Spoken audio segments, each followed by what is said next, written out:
Japanese parents તેના નાના બાળકોના બ્રેઇન મેક્સિમમ ડેવલપ થાય ને એ માટે એ આ 5 રૂલ્સની પ્રાયોરિટી ઘણી આપે છે.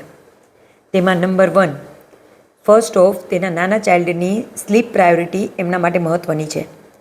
તમારું જેમ બાળક નાનું તેમ મિનિમમ 10 to 12 અવર્સની ઊંઘ અને એ પણ ક્વોલિટી ઊંઘ થવી ખૂબ જરૂરી છે અને એ લોકો આને પ્રાયોરિટી ઘણી આપે છે. નંબર 2, 1 અવરનો મિનિમમ આઉટડોર પ્લે. આખા દિવસમાંથી 1 કલાક તો બાળક બહાર રમતું હોવું જોઈએ. તેનાથી તે બહારના એનિમલ સાથે, ઝાડ સાથે, ત્યાંના ફ્લાવરનું ઓબ્ઝર્વેશન, આ દરેક વસ્તુ એવી છે કે તેને નેચર સાથે કનેક્ટ કરે છે અને તેને કારણે તેના બ્રેઇનમાં મેક્સિમમ ન્યુરોન્સ પેદા થાય છે. Number 3, limited screen time.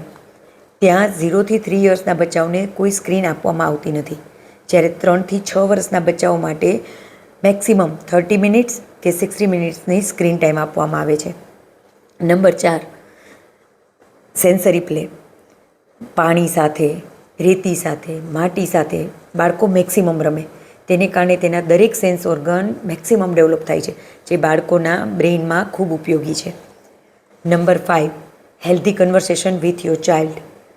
જ્યારે એ તો તમારું બાળક નાનું છે કે મોટું છે, જ્યારે હેલ્ધી કન્વર્સેશન કરવામાં આવે છે ને ત્યારે બાળકોમાં ઘણી બધી ક્લિયરિટી આવી જાય છે.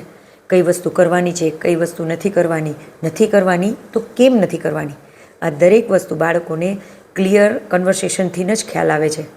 અને આ 5 રૂલ્સ આપણા બાળકોમાં પણ અપનાવીએ ને તો આપણા બાળકો માટે પણ ખૂબ ઉપયોગી થશે.